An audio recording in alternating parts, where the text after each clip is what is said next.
Olá, seja muito bem-vindo a mais uma entrevista especial aqui no canal Empreender. Hoje a gente vai falar sobre a importância de se ter um acompanhamento, um assessoramento jurídico, principalmente ali para o pequeno, para o micro, para o pequeno e médio empreendedor na hora de se abrir uma empresa. E a gente recebe aqui nos nossos estúdios em Brasília a advogada empresarial, a Zilma Bezerra.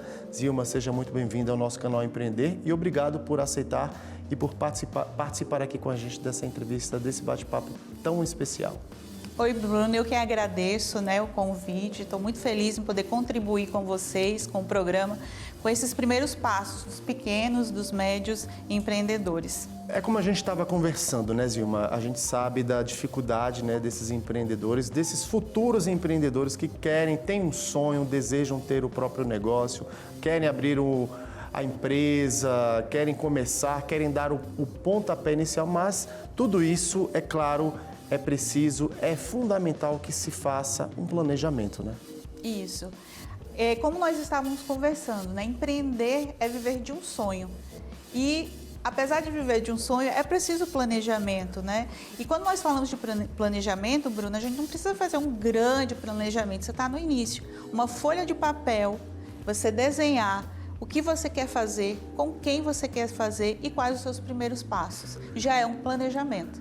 Por exemplo, tomando como exemplo, a pessoa tem falando de um modelo de negócio que não precisa de tanta gestão, acredito eu, uma distribuidora de bebidas. A pessoa não precisa ali de tanto, precisa, claro, se programar, se planejar, mas não exige tanta gestão, Zilma? Assim, a gestão, ela é necessária. E hoje eu diria que desde o princípio ela é necessária, uma pequena gestão. Mas a pequena gestão você pode fazer com o apoio do Sebrae, verificar se como você falou, uma empresa que fornece bebidas, Verificar se na região as pessoas consomem bebida, até que raio de distância as pessoas consomem bebidas. E nós hoje temos vários sites, temos o Sebrae, que pode acompanhar o pequeno empreendedor nesse mínimo planejamento, nesse mínimo de gestão. Porque como eu estava conversando, mesmo que você tenha um empreendimento que é grande, você começa pequeno, Mas o pequeno pode ser planejado, deve ser planejado. E claro, além de todo esse planejamento, Zilma, aí é onde entra o papel do profissional, de um advogado para acompanhar, para assistir todo esse processo, toda essa etapa. E é fundamental que haja, assim, um advogado que acompanhe etapa por etapa desse empreendimento junto a esse empreendedor, Sim. O nosso objetivo do nosso escritório, o ZBA, que é o Zilma Bezerra Advocacia, é pegar na mão do empreendedor desde o início. As pessoas acham que uma assessoria jurídica ela é cara, mas não ter assessoria jurídica é cara. É necessário, Bruno, nos primeiros passos você definir: eu vou empreender sozinho? Em que eu vou empreender? Eu vou empreender com sócio? E o primeiro documento, se você me perguntar o caminho, o primeiro documento é um contrato social. Em que eu vou empreender? Com quem eu vou empreender? Quais são as obrigações, E isso, por mais que você seja intuitivo, uma assessoria jurídica especializada, focada, vai te dar os primeiros direcionamentos, os primeiros passos para te dar segurança, para que você empreenda no seu sonho, Eu, por exemplo, eu tive um modelo de negócio há uns 7 anos, uns 8 anos atrás, mais especificamente, tive um sócio e, de fato, se você não saber conduzir bem, você vai ter problema lá na frente. E aí a importância de um escritório de advocacia à frente desse negócio, Zilma? Isso. Eu diria assim, se você me perguntar, o primeiro passo, contrato social. O segundo passo, não sei se no seu empreendimento foi possível fazer, mas um acordo de sócios. O que o meu sócio vai contribuir com a empresa? Quais são as atividades? E não só o meu sócio, eu também. Quais são as minhas obrigações? Porque muitas vezes a gente acha que é óbvio, mas o óbvio, principalmente nos negócios, no empreendedorismo, ele tem que ser dito, para não gerar dúvidas, insegurança. E o advogado, a assessoria jurídica, vem nesse ponto. É um pouco, vamos dizer assim, de psicólogo, A gente conversa com o empreendedor sozinho, conversa com os sócios em conjunto, para entender qual a função de cada um nessa jornada. Para quem está nos assistindo, Zilma, vamos lá, na prática, qual o passo a passo aquele empreendedor quer abrir o próprio negócio? O que ele deve fazer? Além, é claro, de se planejar. O que ele deve fazer? Qual é o passo a passo para que ele realmente dê esse pontapé inicial nesse seu futuro negócio? O primeiro passo que eu diria, Bruno, é definir, né, em quem eu vou empreender. E aí, definir pode ser, como eu te falei, numa folhinha A4, não precisa ser rebuscado, não precisa ser tecnológico, uma folhinha serve. Em que eu vou empreender? Essa é a primeira pergunta. A segunda pergunta, com quem eu vou empreender? Eu vou empreender sozinho? Eu vou empreender com algum sócio ou com alguns sócios? Por quê? Porque isso você vai definir, juntamente com a assessoria jurídica, juntamente com o seu advogado, qual o seu contrato social? Você vai ser um MEI? Você vai ser um empreendedor individual? Ou você já vai ser uma empresa com sócios, né? Isso tem que estar bem definido, bem estabelecido desde sempre. Acredito eu também, né, Zilma? O modelo de negócio, o que você quer abrir, o que você quer fazer, né? E aí, Bruno, nós contamos assim, no Brasil inteiro, né? Aqui no DF, mas no Brasil todo, com o Sebrae, a nível nacional, a nível de capitais, a nível regional, que lá você vai ter orientação especializada para o seu modelo de negócio, né? O que você vai fazer, o que, como e o mais importante, por quê, né? O porquê vai te assessorar, vai te segurar no momento de crise. Zilma, falando um pouquinho agora da sua experiência, você estava contando pra gente que tem uma ação bem complexa que lá em Natal, no Rio Grande do Norte, de um hotel super conhecido na cidade. Como é que está o andamento? Como é que está sendo esse desafio para você? É um desafio maravilhoso, né? E bem desafiador, até redundante, né? Lá em Natal, no nosso escritório, nós trabalhamos com mais de 300 ações dessa empresa. Nós fazemos a assessoria jurídica da parte trabalhista, civil, impostos fiscais, né, os federais. E assim, o que eu posso te falar, lembra que nós conversamos lá no início? A definição no contrato social e o acordo de sócios para definir qual o papel de cada sócio, quais as atividades são primordiais. Porque, no meu sentimento, a empresa começou a ter problemas quando começou a ter dúvidas, né? Dúvidas para os sócios, dúvidas para os trabalhadores, quem faria o quê, quem faz o quê. Então, prever essas situações, isso é papel do advogado, é pensar hoje projetando para o futuro de 3, 5, 10, 15 anos. E, infelizmente, essa empresa só chegou até mim, por indicação, quando essa questão já estava bem conflituosa, né? Já estava judicializada. Diante de toda a sua trajetória, Zilma, você acredita que é melhor o empreendedor, o pequeno empreendedor, falando do micro mesmo, até para quem é MEI, microempreendedor individual, é melhor começar sozinho ou já com um sócio? Nossa, essa pergunta é bem peculiar, bem singular, um pouco até difícil. Eu faço essa análise partindo muito das questões pessoais. Ter um sócio é saber compartilhar, né? É saber ter feedbacks, ter críticas. E algumas pessoas não se dão bem nessa figura. Então, assim, eu tenho certeza, você não tem que forçar você a ter um comportamento que você ainda não tem. Você pode melhorar como empreendedor. Então, assim, se você não tem esse perfil de ter sociedade, começa com um MEI, né? Microempreendedor individual, com uma receita menor, né? E aí você vai testando, você vai começando, né? E no momento em que você verificar que você tracionou, melhorou, aquela sua ideia, um pouco da ideia de startup, né? A sua ideia validou. Quem sabe que é o momento de você ter um investidor, um sócio, né? Para que você possa aumentar o volume de trabalho, aumentar o volume de produção. Esse é o meu pensamento. Agora, Bruno, tem pessoas que já vêm com sócio, né? Aquele sonho, aquela ideia já não é única, são de 2, 3 ou mais pessoas. E aí, nesse momento, o acordo de sócios é o melhor caminho, né? Porque a gente é até comum a gente ver, né, presenciar aí empresas que começam do zero e elas acabam começando com no mínimo 2 sócios ali, 2, 3, um que entrou com o recurso, o outro que entra com a mão de obra, né, com o trabalho, e o outro ali meio que administrando. É muito comum, né, Zilma, acontecer isso aqui no Brasil, né? Isso. Bruno, você foi perfeito. Eu acho que você não é apenas apresentador, é um empreendedor também. Por exemplo, você me falou, na maioria das vezes cada um entra com uma determinada função. De forma informal, né? A gente acerta aqui, Bruno, você vai entrar com investimento, eu vou entrar com o meu serviço, né? Às vezes o aporte é esse, né? O aporte de dinheiro e o aporte de serviço.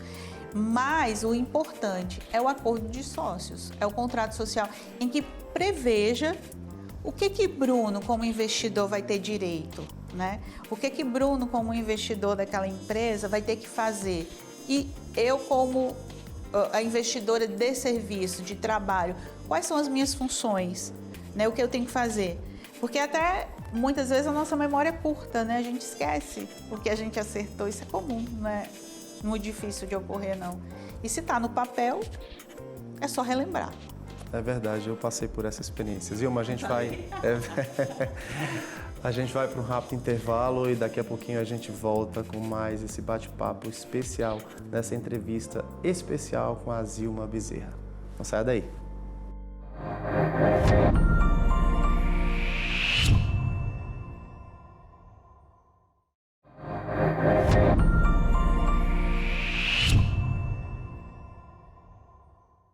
Olá, estamos de volta com essa entrevista especial falando sobre a importância do acompanhamento jurídico, principalmente na abertura de uma empresa, seja para o pequeno, para o micro, para o médio empreendedor. A gente recebe aqui nos nossos estúdios a Zilma Bezerra, ela que é advogada empresarial. Zilma, a gente estava falando no bloco anterior sobre a importância, né, desse acompanhamento jurídico, mas também é importante, né, que o empreendedor ele busque se capacitar, né? Ele, além do de todo esse planejamento, etapa por etapa, além do acompanhamento, né, do profissional da área jurídica, ele também precisa se capacitar, né? E até conhecer o modelo de negócio até dos seus concorrentes, né? Perfeito, Bruno. Assim, conhecimento nunca se perde. É a única coisa que você acumula e faz você ir para frente. Então, assim, não existe empreendedor que não aprenda todos os dias e que tem que se capacitar, né? Principalmente hoje que o mundo é muito líquido, muito rápido, muito fluido, né? Então, assim, as coisas que você aprendeu ontem já não são hoje, já não vão ser amanhã. Então, assim, conhecimento específico tem que ser uma constante na vida do empreendedor. Então, assim, aprender sempre. E sobre o modelo de negócios, imprescindível, né? E o modelo de negócios, ele não é estático, né? Ele é dinâmico. Você, às vezes, começa com uma ideia, um distribuidor de bebida, localidade tal, e aí você faz todo o seu planejamento e daqui a pouco você tem que modificar alguma coisa para melhorar. Você tem que entender, como empreendedor, que isso faz parte do jogo. Você não é estático, você tem que ser dinâmico. Falando um pouquinho agora do seu trabalho no dia a dia, quais são as maiores dificuldades, as principais dificuldades que você encontra quando você recebe ali, seja por indicação ou até mesmo uma pessoa que te procura o seu escritório de empreendedores? Quais são as principais dificuldades que você percebe que o empreendedor tem ao tocar, ao gerir o próprio negócio? A gente diria no mercado as dores, né? Eu sou apaixonada pelo empreendedorismo, eu vivo o empreendedorismo e o meu escritório é, sim, um empreendimento, né? É um negócio. E aí, Bruno, o que eu percebo muito e percebi muito aqui no DF, essa questão da sociedade, muitos conflitos societários, exatamente porque não ficou bem definido no acordo de sócios, no contrato social, o que cada um faz. Muitas vezes informalidade, né, o que é péssimo, né? E também a questão do registro de sua marca. Eu vejo muito. O escritório tem advogados especialistas, né, em propriedade intelectual, e as pessoas criam um perfil, criam uma empresa, começam a vender seus produtos e esquecem que você tem que validar uma marca, a sua marca, e você tem que registrá-la no NPI. Então eu vejo e fico abismada com o número de pessoas que já tem sua logo, já empreendem, tem sua empresa aberta, mas não registraram sua marca no NPI. E aí corre o risco, numa concorrência, perder aquela marca que você trabalhou com tanto amor, com tanto carinho, de uma hora para outra. A gente até teve, Zilma, um caso bem interessante que chamou a atenção da imprensa aqui em Brasília, de um salão de beleza, um salão de beleza localizado aqui no Paranoá, que é uma região administrativa aqui do Distrito Federal, que usou o nome do salão Ferrari, e a própria Ferrari, a marca automotiva Ferrari, entrou com uma ação, os advogados, né, de defesa da marca, entraram com uma ação contra esse salão de beleza. Foi bem curioso, né? Então, você foi bem pontual, né? Nós temos uma legislação própria brasileira, nós temos uma legislação internacional que ela protege o que nós chamamos de direito marcário, né? O direito das marcas. Então, não é qualquer marca, não é qualquer nome que você vai poder registrar como seu. Então, vem aí a importância da assessoria jurídica para, antes que você invista, crie uma clientela, você veja se aquela sua marca é viável, se ela não está registrada. E o mais interessante, né? O nome Ferrari, era possível? A gente viu que não, né? Então, assim, a assessoria jurídica, ela é pontual vamos dizer, 2 pontos, tá, Bruno? Contratos e direito marcário. Por quê? Veja o seu símbolo, né? Empreender. Você está divulgando, você está trabalhando. No futuro bem próximo, assim como Facebook e outras marcas, você vai reconhecer não pelo nome Canal Empreender, você vai reconhecer pelo símbolo. Então, pela logo. Então, a importância de você, como empreendedor, seja pequeno, grande, médio empreendedor, proteger a sua marca. A sua marca é o seu diferencial de mercado. E as pessoas negligenciam. Você vê um salão, deve ser de grande porte pela localização, não fez o dever de casa, infelizmente. Agora, com certeza, Zilma, o empreendedor, para quem está nos assistindo, deve estar se perguntando, poxa, essa assessoria jurídica custa muito dinheiro? E aí? Gente, não custa muito dinheiro, tá? E imagina não ter assessoria jurídica, aí o custo pode ser mais alto. Mas, por exemplo, o meu escritório, né? Nós temos uma parceria com o Sebrae, né? No Sebrae DF, e nós prestamos assessoria jurídica via Sebrae. Então, já é um valor diferenciado, né? Você vai poder ir ao Sebrae e procurar, são vários escritórios cadastrados, inclusive o ZBA, e você vai poder procurar lá escritórios com especialidades em contratos, em empresas, em direito marcário, que você vai pagar, sim, um valor de assessoria, mas um valor mais acessível, né? E você também pode procurar uma assessoria jurídica particular, fica a seu critério. Eu pergunto isso porque muitas das vezes as pessoas, quando elas abrem um próprio negócio, bem ali no início, vamos deixar a coisa fluir, vamos deixar como é que vai, vamos sentir o mercado, vamos esperar aí alguns meses para depois a gente procurar até um contador, né? As pessoas até têm dificuldade em querer contratar um contador, em receber essa assistência desse profissional, né? É verdade, assim, eu posso falar o meu próprio caso como advogada. Quando eu comecei a advogar, eu comecei de forma autônoma, né? Como advogada autônoma, não tinha empresa ainda. E foi difícil, assim, eu verifiquei até a evolução do escritório quando eu abri o meu CNPJ, né? E aí tem uma carga tributária altíssima, né? Para quem é autônomo, né? Nós temos aí, em regra, 27,5% de imposto de renda, em torno de 12% de encargos previdenciários. Então, você imagina, você somar 27,5% mais 12%, já vai aí mais de 40% do que você ganha com contribuições previdenciárias e imposto de renda. O que é importante, a gente tem como cidadão, como empresa, recolher impostos, mas você pode fazer um planejamento tributário e isso só é possível com um CNPJ. E essa assistência, Zilma, tanto do contador quanto do advogado, seria um acompanhamento provisório, a longo prazo? Como é que seria isso? Nossa, Bruna, a gente tem assim, isso trata-se de uma prestação de serviço. Se você, já prestei muito serviço como mensalista, né? Então, vamos dizer, o contratante, que é um empresário, uma empresa, contrata para você prestar uma assessoria por horas, vamos lá, 6 horas, 8 horas mensais. Então, dentro daquelas horas, o escritório vai auxiliar nas demandas que se apresentarem. Mas também, aquele que está no início, que não tem condições de fazer um pagamento desse de recorrência, ele pode contratar uma assessoria jurídica por projetos, né? Qual seria o meu primeiro projeto? Montar meu contrato social e acordo de sócios? Você paga por aquele documento, né? De acordo com a tabela da OAB e do que o escritório disponibilizar. Num segundo momento, se a sua empresa estiver melhor, a tendência é melhorar e aumentar demandas.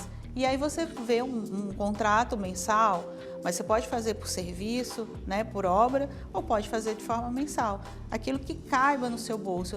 Eu só não oriento a fazer sem orientação jurídica, que aí o trabalho vai ser redobrado lá na frente. Zilma, por experiência própria, a gente, empreendedor, acaba misturando um pouco o lado financeiro. Eu tenho o meu recurso que vem proveniente da minha empresa e tenho o recurso meu pessoal, né? Como, enfim, de outros ganhos que eu tenho ali no dia a dia. Realmente, a dica é não misturar o lado pessoal com o lado, digamos assim, empresarial, né? Sim, é primordial não misturar, né? Porque, como eu te falei lá um pouquinho na nossa conversa, existem as implicações legais e tributárias, né? Quando você empreende, tem um CNPJ, geralmente os impostos são menores porque o governo quer que você empreenda de forma, vamos dizer, formal, através de um CNPJ. Quando você é um CPF, a tributação é maior. Então, implica em questões contábeis, em tributárias e no seu planejamento como empreendedor, né? Tem momentos que você não sabe, quando não há essa distinção, você não sabe, esse dinheiro é meu ou é da empresa? Muitas vezes você utiliza o dinheiro que é da empresa, que não é seu. Então, assim, e se você me perguntar quais as formas de remunerar o empreendedor, aí você vai olhar com a assessoria jurídica, com o seu contador, se é viável um prolabore, que seria uma retirada mensal para o empreendedor, pelo seu trabalho dentro da empresa, ou dividendos ao final de cada ano fiscal, né? Que ainda hoje não é tributável. Isso é importante. E foi o que eu fiz lá atrás. Eu preferi... Tirar como dividendos. Tirar como dividendos. Não, na verdade, eu pedi para que o contador fizesse um prolabore para mim, para que eu ficasse recebendo ali uma quantia mensal pelo trabalho dedicado à empresa. É super importante porque você vai saber o limite entre o seu CPF e o limite entre o seu CNPJ. Não vamos misturar as coisas. Então, o prolabore é o melhor caminho. Ou, se você conseguir aguentar o ano todo, você tira como dividendos. Então, só para a gente reforçar, Zilma, a gente está indo para o nosso final desse bate-papo para lá de especial. Nossa, já está acabando. É verdade, passa rápido, né? Passou rápido. Só para a gente reforçar, sim, então, o que o empreendedor deve fazer na hora de abrir o próprio negócio? Como eu te falei.